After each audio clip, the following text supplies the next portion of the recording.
I'm excited to share about selling on Walmart. I think a lot of people don't even realize there are third-party sellers on Walmart. So if that's you, I'm excited to share more. I think you can get the most value out of this conversation today by posting questions. In the reseller community, we have our own language.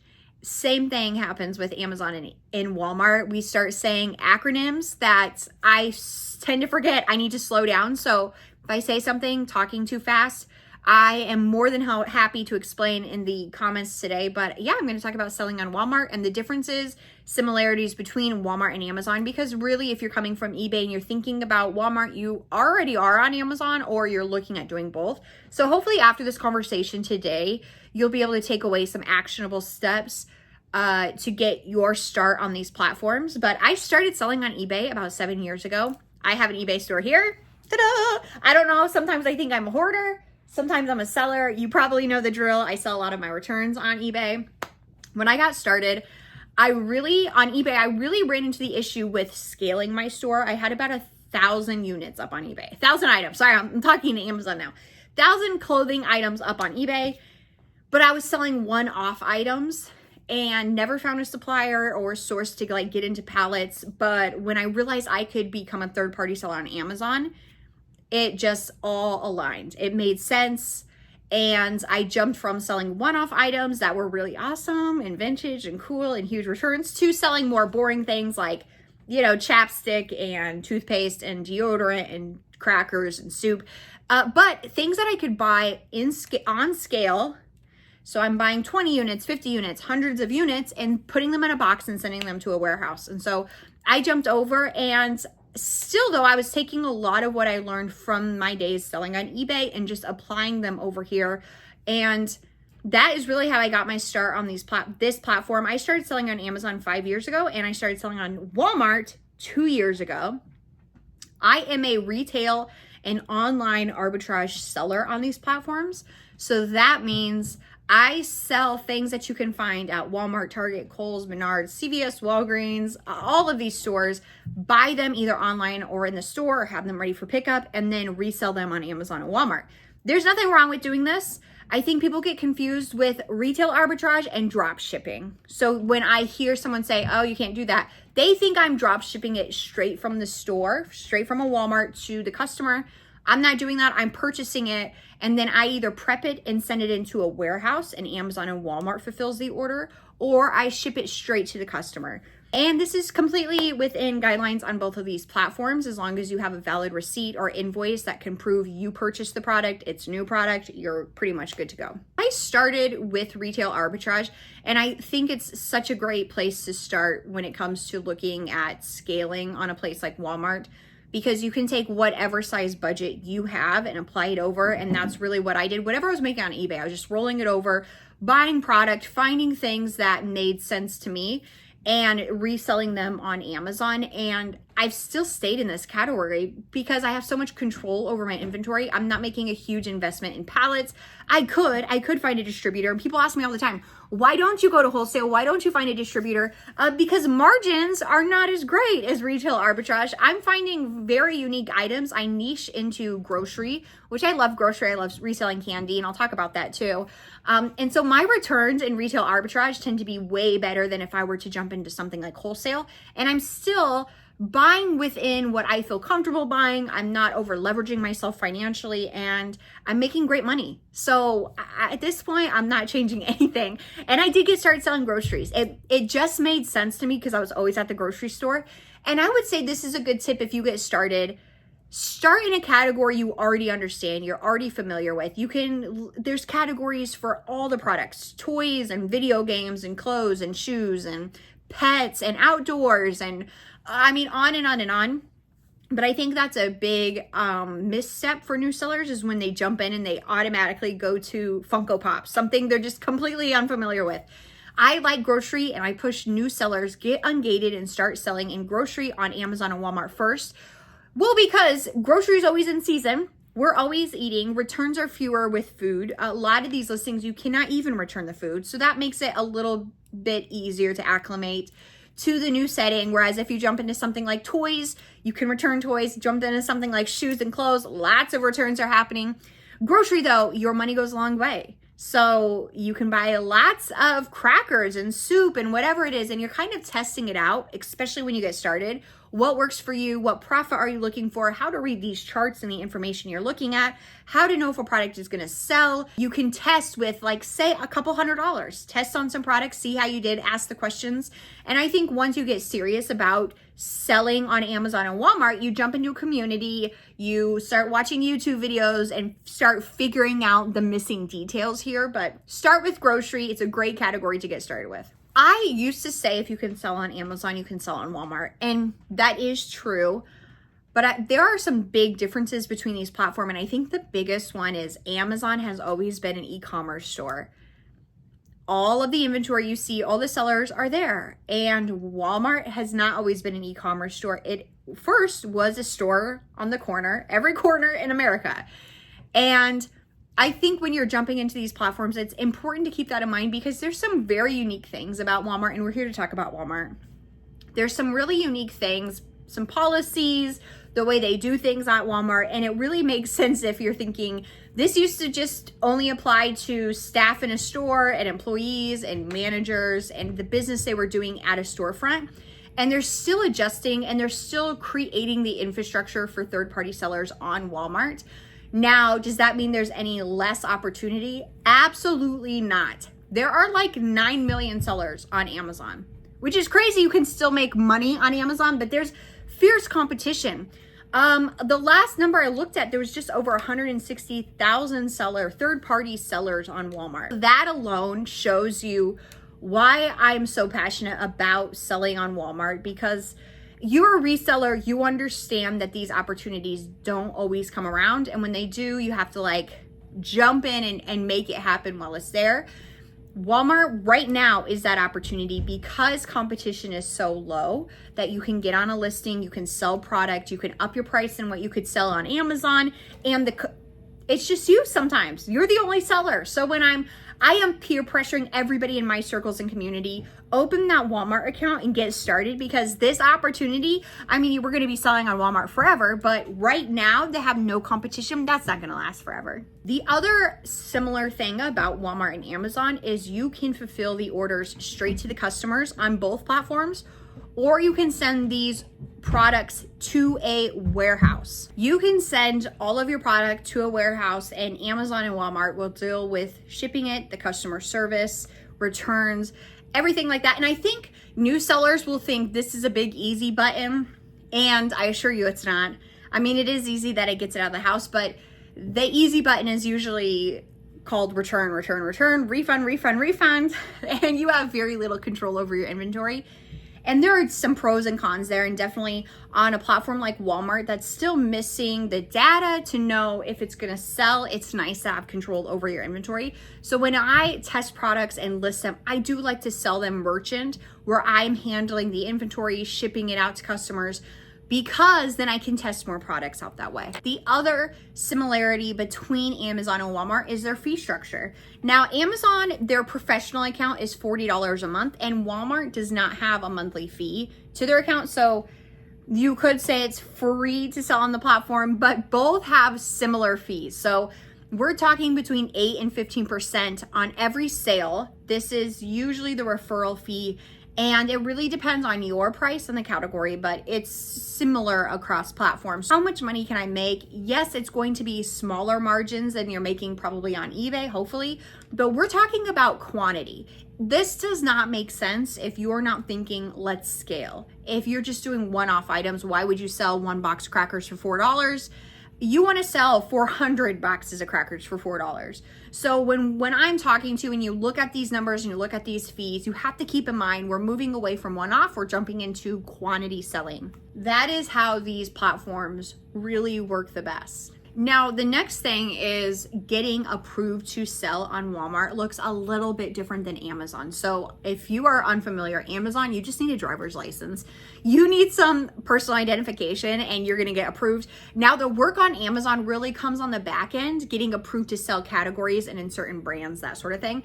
Whereas Walmart, they are only approving established sellers, but then on the back end, it's pretty easy to sell most products in the catalog, and on Walmart. On Amazon, you need your driver's license, and on Walmart, you're gonna need an EIN, you need your established business information, and the other unique part is they want to see a storefront. So you can pull your Amazon storefront, that URL, and copy and paste it into your application. I've even heard of people using their eBay storefront and putting that in the application, but they do wanna make sure all your information is matching.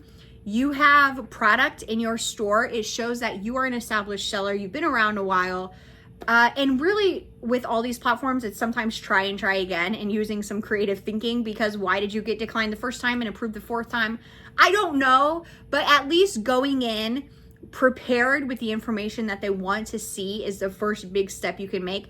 But I think that's the speculation around selling on these platforms. Like, you have to be in a warehouse, you have to have a distributor and a resale certificate. You don't even have to have an LLC.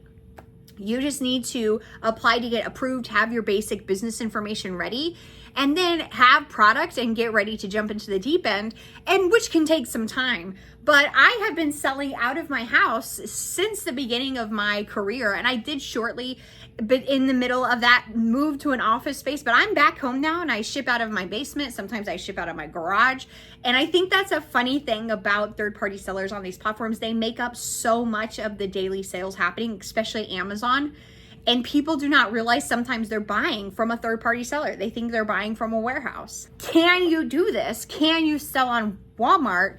Absolutely. I think that the great thing about these platforms is you can scale using their warehouses. So even if you don't have a lot of space in your house, all you really need is your computer. You might need a Dymo or a place to ship print labels, shipping supplies, prep gear, and you could really start your Amazon business, Walmart business with a couple $100. Hope and a prayer, send it out to a warehouse. I know fulfilling orders straight to customers is not everybody's cup of tea. It takes kind of a unique person like myself to deal with customers, customer service, returns. That part is not for everybody. The good news, you don't have to do it on either platform, or you could do both on both platforms. You can send all your product into a warehouse and also ship straight to customers. So they give you a lot of options here, and I'm just surprised how many times people don't realize that this is an opportunity that's really just a couple steps away that can make you substantial income. I mean, my first month on Amazon, we almost cleared $10,000 in gross sales. And granted, I am street smart and I had some eBay skills, but I was pretty new to everything. Didn't understand how to read charts or the ranking system. My first month on Walmart 2 years ago, we cleared $40,000 in sales. And that is somebody on limited budget, doing most of it just me. I didn't have employees, and really learning and jumping hurdles. And I just, like, that is a chunk of change. And I know the returns are not as good. And I know we're not talking always about like 100% returns. Sometimes it's smaller, but that's more than what I could make at a job. And I don't really have any skills per se that I could go get a job. I tried to apply at Starbucks and I never heard a call back. If you're already in the reselling game, I think taking a good look at these platforms and figuring out how can you make it work for you, because they really have a lot of entry points that you could plug and play. It doesn't have to be groceries. You could be selling books. You could be selling handmade products. You could jump into wholesale. You could create your own product. You could do print on demand. There's just like so many ways to go about it. And even if it's completely different from what I'm doing, I think it shows the diversity in the platform that you can really get in and do so many different things and still make money on these platforms. That why not? Why haven't you started yet? Let's specifically talk about Walmart and how it stands apart from Amazon, how you can kind of prepare to ship on this platform, to sell on this platform, the highs and lows, what to expect. There are some very weird things happening on the platform that really make sense to think that it is a store. It is a store on every corner. They have employees. That's how they started. And I think when I keep that in my mind, some of their policies make a lot more sense. But also I have a theory that the average age of a buyer is older than Amazon. So Amazon buyers are younger. They understand e-commerce. They understand buying online and returns online. And so there's very little hassle. Whereas My buyers on Walmart tend to be older, and I know that because they're calling me. My number was on my storefront. Now I have a business line, and I would get tons of calls. What's this product? What's the ingredient? How many am I getting? How do I return this? I didn't mean to buy this, on and on and on. And I think that comes from Walmart maybe not rolling out third-party sellers in the best way. I think if we did a poll, how many people bought on Walmart and realized they were third-party sellers, most people wouldn't realize there are third-party sellers like myself on that platform. They think they're buying just from Walmart. And we get on our phones, buy really quick, and then later realize, oh, it's not coming today, tomorrow. It's coming from a third-party seller in a week. So there are some kinks like that on the back end that you can tell they're still figuring it out, how to lay out this information the best, how to deal with customers. It's kind of funny because, you know, we do move fast on these platforms. We want to list our stuff. We want to keep moving, and we're still dealing with these roadblocks of how do we lay out this information so customers understand they're getting it from us? How do they handle returns? Returns is another big deal. So let's start with cancellations. So like if I sell 100 things on Amazon, I'll probably have 2 cancellations, maybe. It's people really understanding what they're getting. They're good. They're returning buyers. They get the process. They bought on Amazon for years. Walmart, if I sell 100 orders, I could have 20 cancellations. And I think that shows you how many people buy and immediately are like, oh, I didn't buy it from a store. It's not coming from a store. It's coming from somebody across the country. Now, thankfully, most of these orders are canceled before I buy a shipping label, but I think that just lends to some of the issues that do happen on Walmart with cancellations. Returns is another funny one. On Amazon, if there's a return, you really have to take it to a UPS or USPS. Once it's scanned, then the return is processed. All you have to do on Walmart is return that product, even if it's from me to a store. The store will issue that return. So it just makes it easier for customers to return product. So we're seeing an uptick in those numbers. And I think these are just some glaring differences between the two platforms when you're considering, should I move over on Walmart? You should, but you should be aware that it's easy for customers to return. Some things like that are happening. And I do think as Walmart progresses, they'll kind of create more infrastructure to protect, policies to protect third-party sellers. But right now, it's just not there. Now, should you not sell? No. We've like doubled our income selling on Walmart. The opportunity is there, but I mean, rarely you get an opportunity without some headache involved. And I think that's just like the price of entry, figuring out the customers, figuring out the platform. Why isn't there more sellers there? Probably because the infrastructure is not complete. So it's kind of a pain, but huge opportunity if you're a small seller and you don't mind to pivot. You don't mind to figure it out. You don't mind getting messy and figuring out the hurdles. I do want to talk about merchant fulfilling on Walmart because I think that'll be a really attractive approach to Walmart because they don't have the data there to show how many times is this product selling, what's the ranking, how popular is this product. So there are a lot of Walmart sellers who are starting with merchant, testing their catalog out. Maybe they're pulling Amazon listings over, testing it out, fulfilling it, and making sure they see the sales to justify sending their product to a warehouse. So in the meantime, that means merchant fulfilling your orders. Now, Walmart is unique in that you can plug in a third-party site to print, and we use ShipStation. We use ShipStation for eBay too. So when the order drops into Walmart and it's been processed, been paid for, that label will then appear over on ShipStation and we'll print it all out. And we really are using the same protocol as you do for Amazon. We have to use new, clean, print-free boxes. And some of these products we are polybagging. That's what this looks like here. These are poly bags. And this is what you use when you jump into the world of sending your product to a warehouse, FBA. They have a self-seal and they have a suffocation warning on them. So if I'm selling something like food, I will polybag it, send it straight to the customer, and then you can see the tracking. If there's any issues, if the customer doesn't get the order, something is wrong, it's lost, damage, that's when you can jump in the order and deal with the customer on that point. Merchant fulfilling can be a great way to test product out on Walmart. The second question I get on Walmart is, why would somebody buy it from me when they can buy it from the store? This is a great question, one I get all the time. And then unique to Walmart, it kind of separates itself from Amazon because on Amazon, you're seeing all the inventory live there. Walmart is really divided out by zip code. So right now, I can get on and the product I see available to me might not be available to you in your area of the country. For instance, when I went to Disney World in Florida, the store was packed full of Disney products, Mickey Mouse products. That's not available to me. When I get on my Walmart app and look for that product, I'm only seeing third-party sellers. So you have to keep that in mind, that the product you see available in your store may not be available in my store. And if it's not available, then third-party sellers will pop up. How often does this happen? All the time. I have a product here and I purchased it from Walmart. So I am going into Walmart, buying product and then reselling it on the Walmart platform. This was on clearance for like $4 or $5. I bought the whole cart and I'm selling them back on Walmart for $20, $25 a piece. They've sold really, really well. I just have a couple units left that was like, I think they were kind of ripped up here. Yeah, you can see. So really, if you were living in another place of the country, this product, these backpacks are not available in every store. So if you were to get on and say, look for a Paw Patrol backpack, you would see me as a third-party seller pop up. And this also shows you maybe what the opportunity is. What do you have around you in your stores, wherever you live, that I might not have around me in Iowa?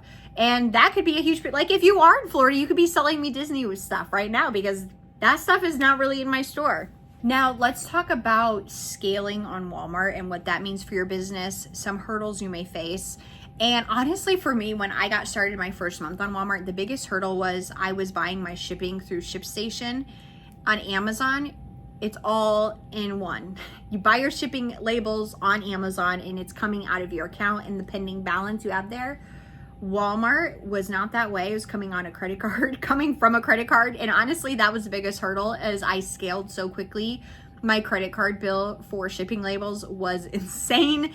And this experience is not just limited to me. I think when you jump on a platform, you don't expect it to just take off. And time again, when people get started selling on Walmart, they're blown away with the capacity to make money in sales, that they're just financially, like they get strapped for cash basically. And they run out of space on their credit card because they are buying the shipping labels on a third-party site. They're buying new inventory, probably have a system for cash flow and funding wherever you're at now. So to then add another platform and it's wild with sales, I think that's a big hurdle for new sellers, especially small sellers who don't maybe have access to funding, is just being able to handle the amount of sales you can make on Walmart. That's what's really nice about selling on these platforms, is it can become an extension of what you're already doing on eBay. You already probably have a ShipStation set up, shipping supplies set up, and yes, you are moving from, I loved being able to recycle boxes and, use boxes to send new orders out on eBay. Now you have to get new boxes, plain boxes, and you have to invest some money in shipping supplies.